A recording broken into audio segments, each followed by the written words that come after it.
This is Karen with newclevelandradio.net, and it's time for Avoid the Maze.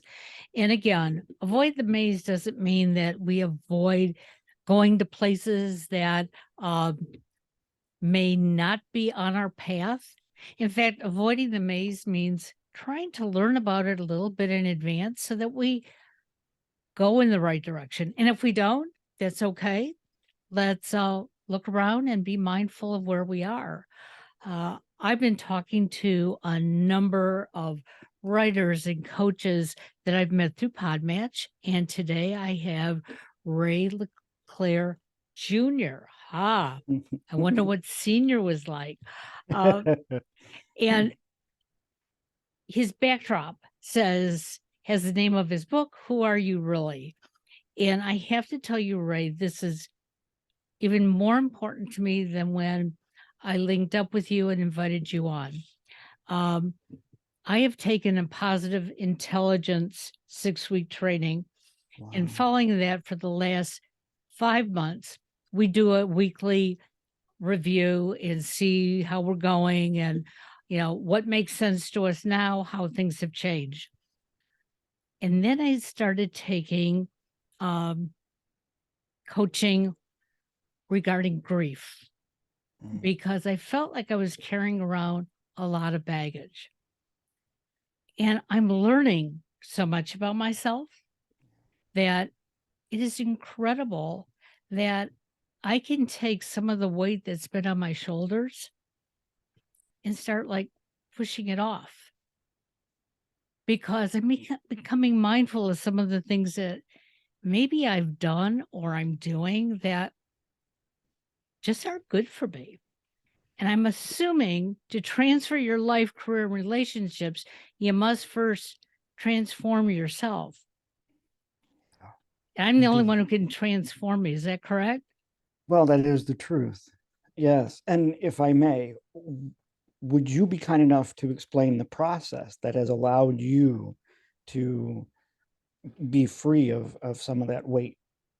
Well, I think it's in the guidance in coaching, not telling me who I am, not telling me that, well, you shouldn't have been holding on to it for the last 20 years, but letting me start walking the walk. And the most important one, I think, is through positive intelligence, because I went into it, even though I love the coach, and she's a dear friend, I thought I was doing it more for her than me. Right. And I realized the first session, wow, this is what I need. Yeah. Because I've allowed myself to be a victim. I've allowed myself to be a pleaser to the point that I become a victim. And when I was younger, I always talked about the fact about me being a victim. Right. When people stopped listening, I just kept trying to please and please until probably 15, 20 years ago when I said, why am I pleasing or trying to please everybody? And probably about 50% of those people that I'm trying to please could care less. Where can I put my energy? Right. And that's what positive intelligence is showing me. And Wonderful. that changes from day to day. Indeed. And thank you for sharing that. The reason why I Sure. ask too is because it's more than just the coaching. It's more than the internal processing. I'm sure you're doing a lot of journaling Oh, and a yes. lot of writing. And if I may share with your listeners, that's an important part. In order for us to have more capacity to be able to focus on things, we need to download some of what's swimming around up there. And that's why it's such an important aspect of what your journey is. And so when we talk about transforming ourselves or transforming yourself, that's part of what that book allows for people to do. It's a quick read, it's a primer, but it allows you to articulate certain areas of your life. And you do that through that reflection, but also through that process of actually writing things out.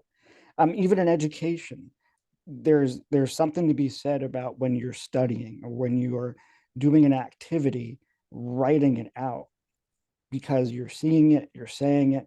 There's a lot of different things going on at the same time, and so it's great to hear that you're doing that, because I think that that is uh, an important part in being able to process what we're going through. And you can't be afraid of what you're writing down, what's coming into your head. Um, because last week I started writing and it was like, wait a second, where is this coming from? Why am I like, and I couldn't stop writing. Yeah, you've tapped And into something. Yeah. um, I have my next coaching session tomorrow, but uh, I had talked to her about something else during the day. And I said, just tell me, you know, is this typical? Right. And she goes, I'm so proud of you, because if you weren't feeling this way, she Right. said, I would think either you're not trying Yeah. or you just don't want to. Yeah. And she said, and either one of those is okay if it's your choice. And I'm realizing that I'm seeing things differently, you know? Um, Interestingly enough, I looked outside where I have daffodils usually that pop up when the weather is a little bit nicer than it has been. Mhm. Um, and I see that they're popping up, but they're dying as soon as they pop up. Oh, And my first reaction was total sadness. right. And then it was, okay, well, daffodils don't last very long. Okay. And I know what's going to come up next, and the weather's going to get better. And I had this like positive spin on it that I could sit there and get really depressed over these flowers, or I could accept it and realize that it was out of my control. Yep. Mother Nature did this year. Yeah. And think of how we can take that and then apply that to other areas of our Right. life as well. And by the way, it really has to do with self care. Uh, and a lot of times we've all grown up in a certain situation where if you're a caregiver, if you're a parent, if you're a teacher, you're all about doing everything you can for those people around you. And you had mentioned it earlier. You begin to realize after a while that, hey, wait a minute, what exactly am I doing? And it becomes even more overwhelming if it's something you're doing at home and at work, right? When are you going to Right. be important? And it's not arrogance, it's not selfishness. A lot of us are not taught these things in school. We're not taught boundaries. We're not taught how to recharge. And the recharging we're taught sometimes with my students. Recharging doesn't mean that I'm playing 4 hours of Fortnite at Yeah. 1 o'clock in the morning, and that was what they were doing during COVID. So it's really about, okay, wait a minute. I realize that I'm going to be tired the next day, or if I fall asleep with the TV on and it happens to be The Walking Dead, I'm aware that that noise may impact my dreams, right? So it's really about that self-care, though. I mean, we're having a little fun with it right now, but it really plays an important role in how you approach the day, and how we approach life is just as important as how we live it. Well, and I think I know the way I was brought up, we didn't use the word self-care. Right. Um, and there were a lot of expectations, not really heavy ones, but there were expectations that when you came home from school, um, no, you weren't going to lie down and take a 2-hour nap and then get up for dinner and then struggle through your homework because you really didn't want to do it because the nap and dinner and whatever. Um, no, my mother used to tell us, like, when you go to bed at night is when you go to bed, and we don't take naps during the day. However, my father would come home from work and take an hour nap before dinner. Yeah. And so there was this confusion, at least in my mind. I'm not allowed to do it. He is. Oh, maybe when I become an adult, I can do that. And I don't really find the time as an adult to take those naps. Right. Well, one of the things I used to share with my students is that when I taught in the classroom, my wife and I moved from the East Coast to the West Coast. When I was on the East Coast, I taught in the classroom. And a lot of times, once the year really kicked in, I was in bed by about 7 o'clock, but I was up at 12 or 1. And so my students would, what are you doing? Well, the reason why I would do that is because you'd come home and you're so exhausted already from the day that to stay up even later to be able to work on things, it's going to take you longer. You're not going to be able to think. Right. It's going to be difficult. And so this way, I've gotten some rest. And if I get up at 12:01, if I find I'm still a little too tired, I can maybe put in another hour or two, but I'm still up early enough where I can do some things before the day begins. But I mean, that's an example of how you tap into what is going to work for you, because we can't show up at work the next day or even relationships a walking zombie or just so distracted or triggered. And well, what is causing that? Well, how are you living your life? And I know we're talking in very simplistic terms, but in order to really begin to address that, we really do have to ask that question: who are you? And by doing that, what we're looking at is, how do you approach life in a physical way? For some people, like my wife, she's a runner. She's at the gym. So for her, it's always being Yeah. active. Yeah. And then when COVID hit, it was we actually had to sit down and talk about a new routine because it was just so far removed from what she was used to. Sure. And again, here's a perfect example though of addressing something right away so that that energy can be used in a positive way rather than, what am I supposed to do? What am I supposed to do? But there's the physical, there's the spiritual. For some people, they're defined by their religion, or even nature for them is spiritual, emotional. Sometimes we can pick up on the feelings of others, and that's why we're always there and willing to help out. Even if we are drained, we're still putting ourselves out there for other people. There's the intellectual as well. So we have all these aspects to who we are. So tapping into that, we begin to see, wait a minute, where's our energy going? What are we getting back from it? And it's not that everybody has to reciprocate. It's, you just want to know that that time and that energy is being used well, because that's why you don't feel as comfortable or uh, as stable, because you know that, hey, wait a minute, I'm spinning my wheels here. So and again, we're simplifying it, Sure. but looking at life that way, also looking at, what is it that you really enjoy? What brings you happiness? But also, what do you not like to do?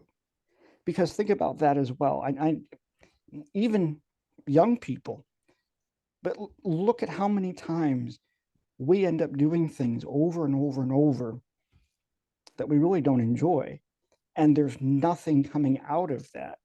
And again, we don't mind doing that if we're helping somebody out and we can tell that they appreciate that, or it's truly helping them progress. But if we're only spinning our wheels, that's a lot of energy That that's being is. expended.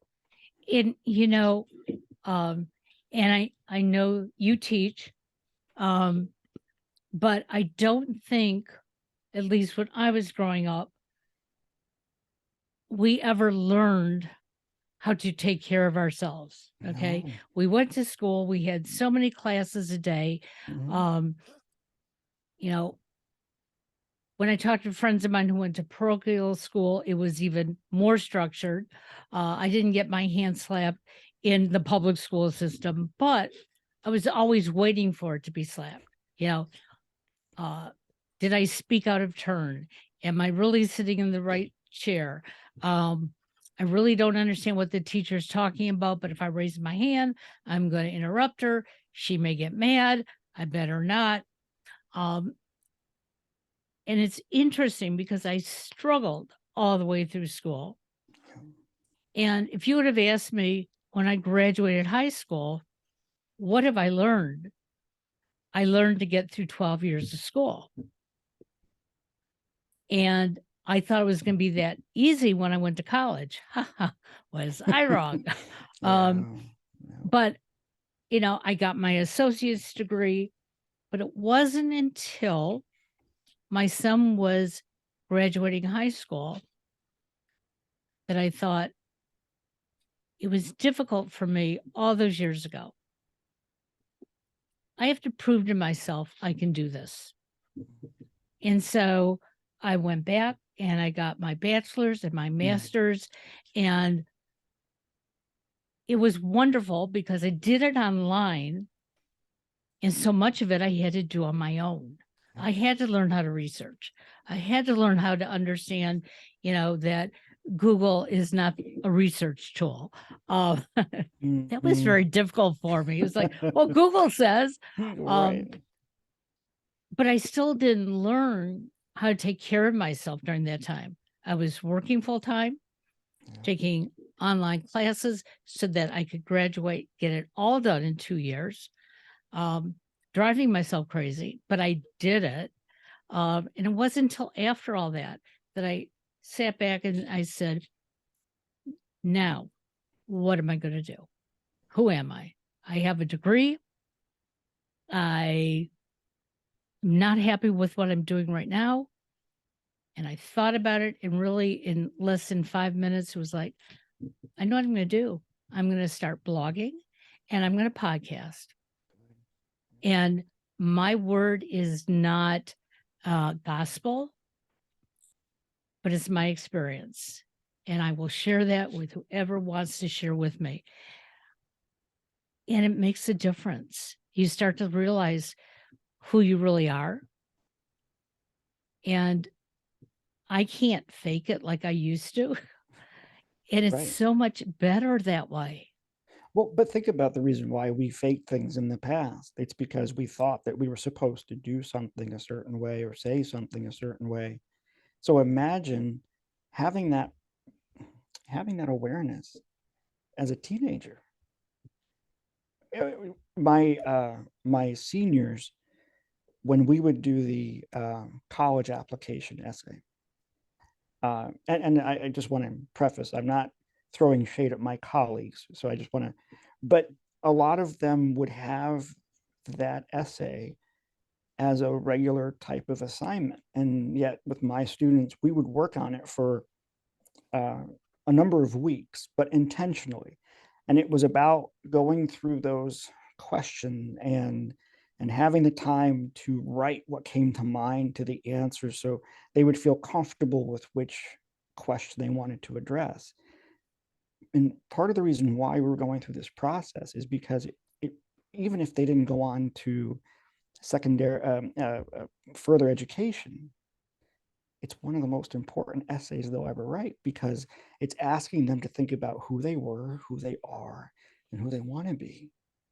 And we had times where we would have teacher student conferences. Everybody's got puffy red eyes, but the thing is what came out of that process was truly authentic and truly unique to the writer to be able to look at that.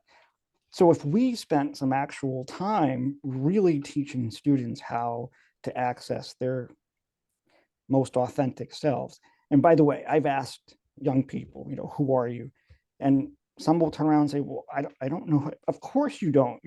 That makes it's a valid answer. So be proud to answer it that way. But then some will say, I don't really want to answer that question because I may change tomorrow or something may happen. And again, That's a profound answer. You're absolutely right. But there's nothing wrong with documenting where you are right now. And in fact, that question, who are you, is something I encourage people of all ages come back to every birthday. Interesting. Just to look at how you've grown and what are you looking for moving forward. But, from a young age through adulthood, we're supposed to act a certain way, do things a certain way. And if you go outside that norm, what's wrong with you? Just like creating boundaries. Or if you work from home, a lot of times people will think that you're easily accessible. Wait a minute, Absolutely. Yep. you're still working. And so when you create that boundary, it's not that you don't want to talk to anybody. Especially if you're working with other people, you need to be able to show up for your clients or those people that you have conversations with. So it's a different mindset, but that's not how society has more or less shaped us and our thinking. That is so interesting because my youngest son, he's always had this vision of where he wants to be, and he's worked towards it. And, sometimes you can put all that hard work in, and the people around you Right. aren't going to let you get to where you need to go. So about a year ago, he started looking outside of his comfort zone, Yeah. which I never thought I would see him do. And he was finding that there were so many other people who appreciated his talents and where he could go with them. And he was getting offers that sadly he had to refuse some because it meant moving out of state and not making enough just to move there.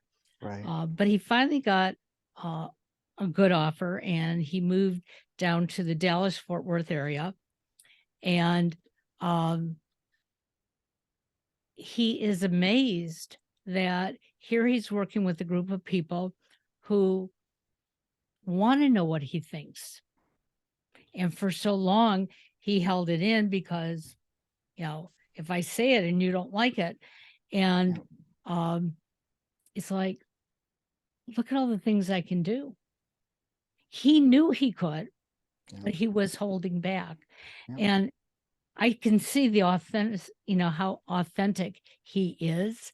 And yet when he was still living here, he was living at home, and we didn't see the growth. Yeah. And the reason we didn't see the growth, he had been with us as a child, as a teenager, as a young adult. And I still thought of him as my child. Yeah. And now, yeah, in theory, he's my child, but he's a young man doing a job that he loves. He's in a career that he loves, but it took him a long time to get there. Yeah. And what I tell people is that's okay, because it took me a long time to get to where I am. Yeah. No. Really. Yeah. And by the way, what you just touched on, so for him to make that change, it helps if we take a step back and look at the people that are in our lives. You're not going if someone wants to lose weight, if someone wants to bulk up, you go to the gym with other people. Doing everything in isolation is not necessarily going to help. So to motivate you, it helps to be around those same people who share your passions and drive. And so that's something too, by the way, that's in the book, where it's an exercise of, if we want to also look at the toxicity that we have in our lives, and as we get older, there are those friends that we still have based on the years of history. But when we have a conversation, it's superficial. It's not a conversation, a dialogue with other people is actually supposed to be a much deeper exchange. By the way, which is the reason why I think podcasting is so popular, is people really enjoy listening to that because they're not having that in their own lives. So I think that's a powerful step that your son made. And by the way, the other thing you mentioned too, and this happens especially when we're around people that have known us for years, is yes, they see us as we were, not as we are. Right. And I had, my husband and I had to keep reminding ourselves almost on a daily basis, you Yeah. know, um, you know, he's changed. This is who he is now. Mhm. He's not, that 2-year-old or 6-year-old or whatever. Yeah. Um, but it it was past time for him to move out. And he knew that. Sure. Um, but what I'm seeing in him is what I saw in myself when I finally realized, hey, I've been working jobs that I had to put food on the table. Right. My last job, I loved what I did, but hated the culture, and the culture is what killed me. Yeah. And I had to leave.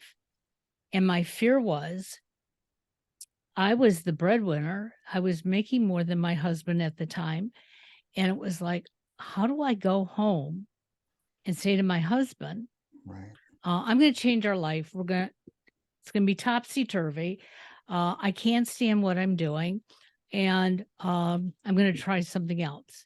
But I haven't started it yet. So, hey, good luck. Um, Right. but the funny part was he looked at me and he said, it's about time. Yeah.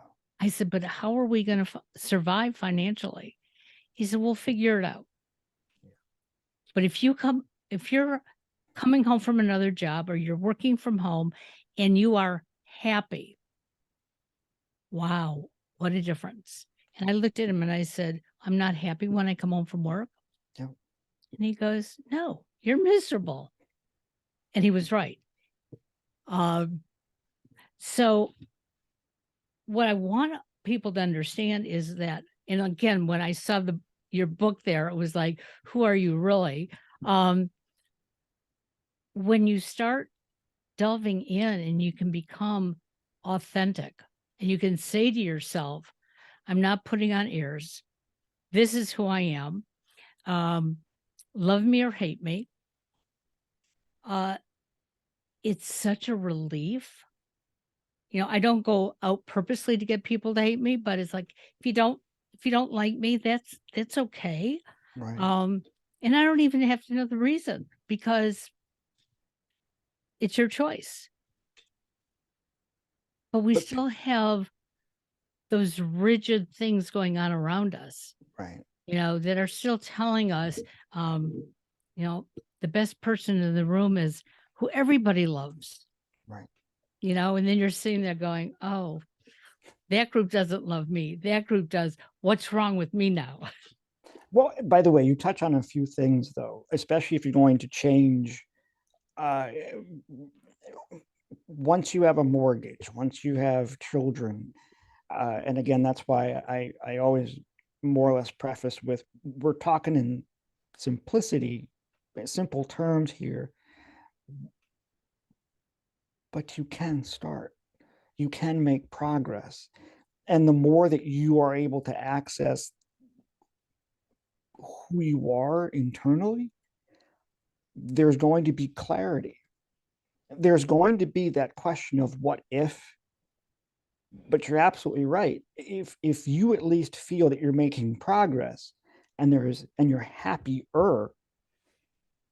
oh my goodness, there's so much when my wife and I transitioned from the East Coast to the West Coast, we had professional jobs in the East Coast. Well, we just felt though that we were spinning our wheels and really not getting a return on our investment. We really just we wanted to be, do, have, and give more. We weren't sure what that looked like yet, but we just knew, and so it was powerful to have a partner in that. Now, moving to the West Coast, my wife is in food service. What was amazing was it was her time to shine. And 4 years in, she's an executive sous chef and she's enjoying what she does. She is in her pocket of genius. This is her time to shine. Sure. Now, had we never moved, she would have never had that opportunity. So now she is acting on her most authentic self. And the other thing too is once you are able to access that, and by the way, it's not easy. It's still a day-to-day thing. You're human, Right. but you become aware of what triggers you. You become aware of what distracts you. And you learn to navigate that. So you focus on the things that will help you make progress. And that's where the magic happens. Well, and I think what we're also talking about is something that I was told was wrong growing up, and that's regarding failure. You know, oh, Right. my parents, you can't fail a class, or you can't fail this. Um, you've got to do it. And I remember I have an older brother who, back in the day of high school, um, math was not his specialty. It's Mm-hmm. funny that he's much better in math as an 80-year-old today than he was when he was 16, 17. But he also was very good in English with words.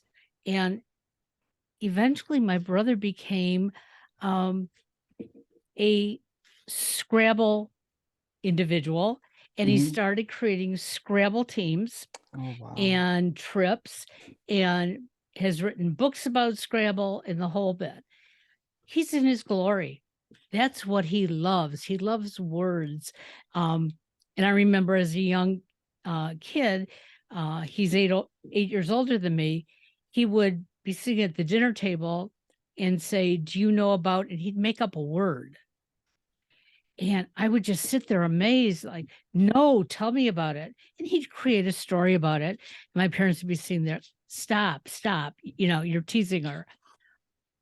But he knew who he wanted to be, but it Right. just wasn't going to fit in. He Right. had to go out and, get his college degree and get a profession and do all the things that so-called society wanted him to do. Right. I I too, when I went to college, my parents insisted I was going to get a teaching degree. Mm-hmm. I didn't want a teaching degree. Everybody else I knew was getting teaching degrees. Yeah. Um, I wanted a degree in communications. So without telling them, um, I took all my communication classes in the first 2 years. Plus, I took my English and my math, and I got my associate's degree. And they pulled me out of college after 2 years Oh, because they said, in 1970, a woman isn't going to make it in communications, honey. You've wasted our money. oh, wow. And back then, I look back and how many women really were in the media. There Mm. weren't many. However, when I went back and got my degree, my mother was so proud. And she said, "Are you finally going to use it?" And she didn't really understand podcasting at the time, but I told her about it. Mm. I actually interviewed her and had her on a show. Um, and right Wonderful. before she passed away, she asked me a very important question. "Are you famous?" I said, "I am on my radio show." Right. Right. Yeah. And that has led me for the last 6.5 years to say, if we can't say that about ourselves and what we're doing, then either we're not on the right path, or maybe we have to give up some of that old baggage that says, "Hey, I can't be proud of what I'm doing." So much of what, so much of what we have learned as we've gotten older, as you said, was the construct or the limitations placed on us when we were younger. And young or older, people still go through the same thing all the time. That question, who are you really? Even if you're not asked that specific question worded that way, when you go for a job, one of the first things that is said to you in an interview is, tell me about yourself. And think about when you were younger, how that would freak you out, right? How am I Oh, supposed to prepare absolutely. for that? And all, however, and it sounds silly, and again, it's simplistic, but if you know who you are, you can say that. The other thing too, we need to begin articulating a little bit differently too is, so what do you do for a job? Oh, I'm a teacher. Okay, you might be a teacher, but how about, what do you do for a job? Oh, well, I help young people develop a love for literature. Suddenly that changes everything. Yes, So, it does. Yeah, and a lot of that has to do with how we perceive ourselves, because there's there's how we perceive ourselves, there's how others perceive us, and then there's how we think they perceive us. But as you had said, if we're confident with who we are, that won't matter so much. And by the way, people may gravitate to the coolest person in the room, but they also gravitate to the one who's most authentic, because they stand more confident in the way that they show up. absolutely. Yeah. Up until about a month ago, um, both my husband and I had a part time weekend position. He's an IT specialist. I've Mm, worked in IT. I don't call myself a specialist. Um, but uh, we were both Intel reps in two different stores. Um, and what that meant when we were in there, we were training the personnel on the latest Intel products. I was supporting them in their sales. Um, so I had to make sure that they had some skill training in sales. mhm, Um, there was other training that I would provide for them, but for the customer who came in, who absolutely knew nothing about what they wanted, I was the go-to person who would ask the questions. mhm. How would you like to use this? Is this your first computer? Is it your 10th computer? Get that feel. I'm not selling them anything. I'm Right, finding out about them. right. Well, this position after 7 years has gone away. And I really mourned it. And I still Mm, am to quite a yeah. degree. Yeah, the money was nice. But the best part of it was I was staying on top of my skills, Mhm, but I was providing a service. And that's really important to me, and that's why I do my podcast. I want to provide some information that you can take, think about, pull it apart if you need to, whatever it is. And if there's something in there that's of value to you, I'm going to feel pretty good, even if I don't know that. right. And that's not the way I grew up. Yeah. M- And yet, I just tell everyone if you can just find that niche, and maybe you can't do it for your full-time job because of the economy. Right, Find someplace else where you can do it. right, right. You need an outlet that is going to be more in alignment with who you are. Agreed, agreed. But to get to that point, when I work with some people, they're not willing to acknowledge certain things because it comes so naturally to them. So they don't put that on a resume, or they don't mention that as a skill or a strength or an accomplishment. And again, I mention this because that's also another exercise that happens to be in the publication. And again, that's part of that whole process of acknowledging who you are, celebrate that, embrace that. And look, I'm no different. We've all gone through the same things where that just comes naturally. I'm not going to put that, or you feel, a lot of us too don't like to draw a lot of attention to ourselves.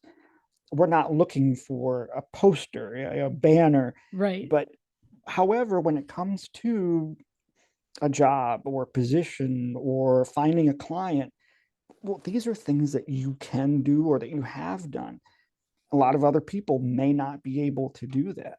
So we need to acknowledge that. And again, at any age, but it's interesting how we sometimes will sabotage ourselves. But again, if you do that search and you are comfortable with who you are, it's easier. So today's teachers don't seem to have the ability, and I'm not talking about personal ability, I'm talking about ability of the school districts to introduce some of this information to students. Um, I know when I was growing up, my father was a prolific writer, so were my two brothers. And my writing in comparison was actually pretty poor. Mm. And I didn't know how to work on it because it came so easy to the three of them. I kept assuming it should be easy for me. And I remember asking, I think I think I was in college when I asked an instructor, how can I learn to write better? And the comment was, keep writing over and over again. And don't be afraid of criticism. Yep. Because if you could let somebody read and make suggestions or tell you what may be really wrong, and it could be your spelling. And back in the day, I didn't use a computer. Um, you're going to get better at it. And I held that very close to my heart because I kept writing. I didn't share my writing with my father or my brothers. I shared it with other people who, hey, if they didn't like it, I could take their criticism. Mhm. And I remember about a year or two before my father passed away, um, I took all my mother's recipes and I created a cookbook, but with the story for each recipe. And once I self published it, I gave my father a copy of it. And Good. he looked at me and he said, where did you learn to write like this? Oh, I said, it's probably been about 20 years of a lot of crying over what I'm yeah, writing. yeah. I said, but I finally figured it out because somebody said, are you writing just to write or are you writing what you feel? Mm, And that cookbook was the beginning for me because I wanted to know those stories. I wanted to share those stories. I wanted somebody to make, you know, the coffee cake because the story with that coffee cake like reminded them of something. And so I don't believe that just because we don't do something right the first time or the right. second time Yeah. doesn't mean that we can't get to that. But sadly, there's no time in school to allow for that. Well, I can share from experience. A lot of educators are overwhelmed with what they call a pacing guide. So, one of the beauties of online education, and I do this with my students, where okay, if you don't have time, if you realize you need more time, then we can factor that in. It's not about procrastinating and putting it off. But if you've made an effort towards something and realized, oh, hey, wait a minute, I need more time. I need to research more, or this is taking longer than I thought it would, then it's okay. because that focus is specific to that, rather than we have to hurry up and we have a marking term ending and we have, so that learning is still there. And some might say it's a bit more that students will retain more because of that. But it is a different way to look at it. There's a lot of things that just even day-to-day things. I remember when we were younger, they taught how to balance a checkbook and, you know, wash clothes and cook, and I would think that that would still be a necessity today, and yet, and I don't want to speak out of ignorance, I don't know that it's in a lot of schools as much as It it is used to be. not in a lot of schools. You are right. Yeah. Same way that the arts aren't in a lot of schools. But it's interesting you brought that up about the checkbook, because when my son moved, um, he has a checking account, but he uses his debit card all the time. Doesn't write checks. Um, and so he got down there and they wanted the deposit for his apartment. And of course he didn't have a check. And he gave them either his credit card or the bank debit card. No, no, we need a check or cash or money order. Right. And it was like, what can I do?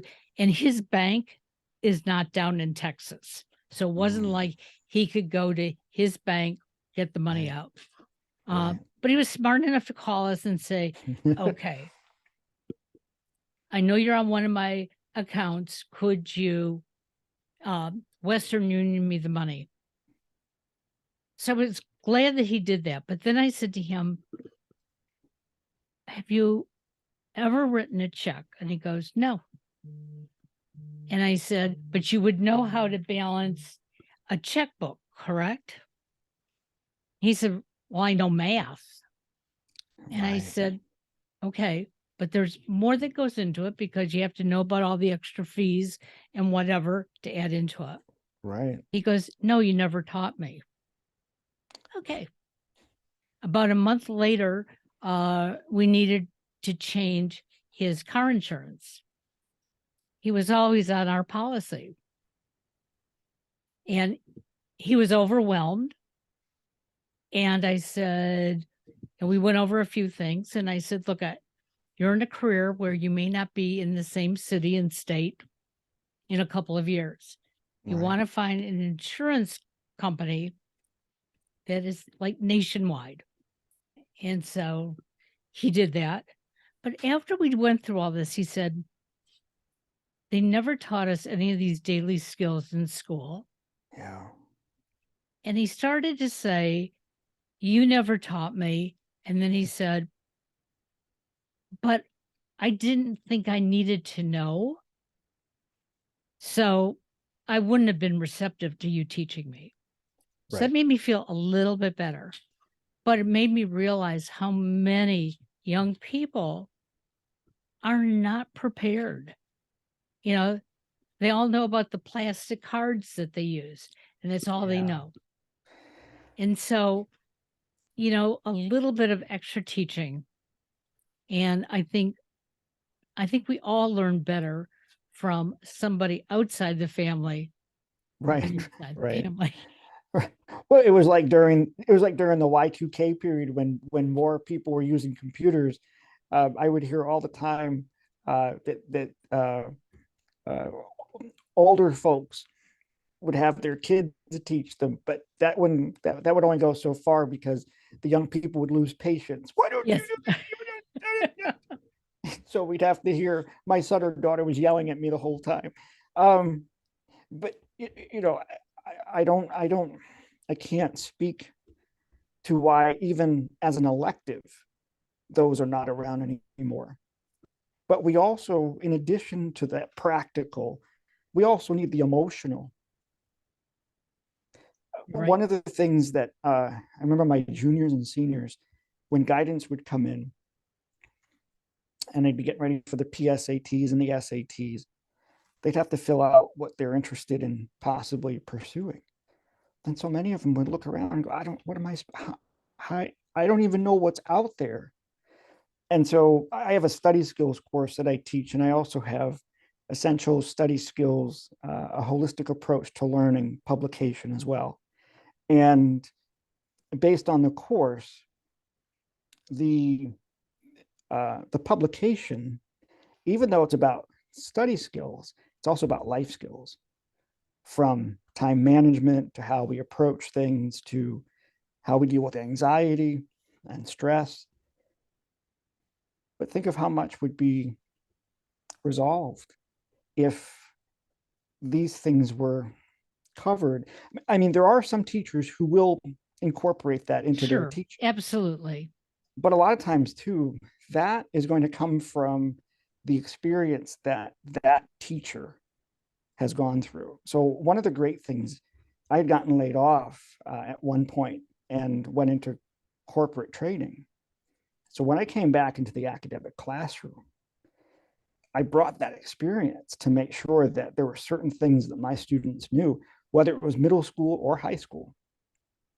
But you don't always have that. Sure. So the more that we can prepare them emotionally, but also having to understand that here's how you can, a lot of students want to go on their own, so here's how you can survive, this is how you can plan for it. It would make sense. I don't know, especially with the way things are today, and how expensive everything is. I think it would make, and by the way, coming back to the authenticity for just a moment, I work with a lot of adults who, even prior to COVID, found themselves feeling um, unsettled. And as we unpack that, what would happen is, first of all, coming out of high school, they were pushed to make a decision quickly. And then what's also that driving force? A job, money. So all of a sudden, things that may have come naturally but may not have been an interest, all of a sudden a month becomes a year, becomes 3 years, and now they're older and they're wondering why they're unhappy. Well, they never had a chance to be a kid, or they never had a chance to pursue something that they enjoyed, or they've been just driving. Yes, I see that quite a bit. Yeah. And when I look back at my years of growing up, it seems like we just had more time at Right. the end of the day. I don't know. I mean, I know we only have 168 hours in a week, but Mhm. somehow, uh, when I got home at 3 o'clock, even though if I had another lesson I was going to go to or whatever, by 6 o'clock, we were all sitting at the dinner table together as a family. Having a Um, discussion. and by 7 o'clock, the dishes were probably washed and everything was put away. Mhm. Uh, and that was the time either you went and did your homework or maybe you sat and watched TV with the family. Things have changed. We all know that. Okay. A lot of families don't even sit around the dinner table anymore. They all eat when they're available. Right. They don't sit and watch TV programs together because he likes this and she likes that. And so Yep. everybody has a TV in their room or a computer. Right. And all of that is fine as long as we can find a way to come back together at some point Right. and communicate Right. and share. Um, and I feel very blessed that my son took this job because before he did, he'd come home from work and he'd want to unwind and he'd Mhm. end up in his room with the door closed. Well, as a young adult, I'm not going to go storming in there. Right. Um, he might have come down at 8 or 9 o'clock and made his dinner. And there wasn't a lot of great communication. Yeah. Since he has been in Texas, I know more about his life Yeah. than I ever did. The communication is incredible. Yeah. Now, part of it is coming out of being a little homesick, and I get Sure. it. Sure. But the other part is all of a sudden he's realized that mom and dad aren't as stupid as he once thought they were. Yeah. So, But he's also more comfortable in who he is as yes, well. Because absolutely. we're going to be less apt to want to share with anybody if we feel we haven't made any progress or we haven't accomplished much. Sometimes I bump into, I mean, it's scary that some of my students now are in their 30s. Uh, sometimes I may not hear from some, and I get the sense that they need to share that they've done. Just happy to hear from you. I had one student apologize the other day, had seen something posted on social media, reached out to me. I'm so sorry I was this way when I was younger. I said, you're nothing to apologize for. Are you healthy? Are you happy? That's all that matters. Well, with that said, how can my listeners find you, find your book, and maybe find that little bit of happiness they think they're missing? Amen. You can find me at AuthenticEmbassy.com, and that's AuthenticEmbassy.com. The book is available on Amazon, but if you go through the website, it's 40% off and free Oh, shipping. Yeah. okay. So, and please feel free to reach out to me at any time. Well, this has been a great podcast. Oh, thank you. Today has been like a really good morning. And I'm feeling very positive as I'm going to now go help my IT husband on a job and wear my IT badge for a couple of hours today. But that's something that our listeners need to know is it's okay to do different things in your life. You don't have to, look at one thing and think that's it. Right. Right. So to everybody out there, I hope you get Ray's book. Who are you really? And we're going to have you back, Ray, because I have a number of podcasters like yourself who are really anxious for us all to become authentic. And I'm thinking about putting together a panel and Oh, letting you wonderful. all share. And I think it would be phenomenal for my listeners. Well, I would be honored. And by the way, I have to thank you though, because when I was watching some of your podcasts, uh, what I loved most was when I looked at your description on YouTube, you emphasized that need to have a discussion. And that's one thing. uh, Couples, I encourage that, of course, need to find that time, even if you don't have children, you still need to make that time. My wife and I, for the longest time, every anniversary, we used to fill out this questionnaire so that we would make sure we would get into that habit of taking that time to do that. Uh, my younger my students, those who are especially in the classroom, they do have that opportunity to have a discussion.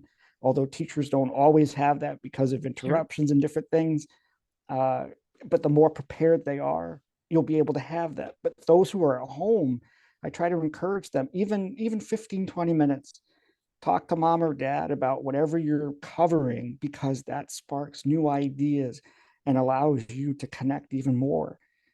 And we're missing that, whether it's with subject matter or new things that we're learning. We need that connection. We need to have that dialogue. So I just want to thank you for your podcast Well, and for thank what you're you. doing. Well, it makes me feel good when I've reached out to somebody. If I can help you, if I can help my listeners, hey, my day is set. Yeah. Have a great one and take Thank care. you. Bye bye Thank you now. so much. Appreciate it.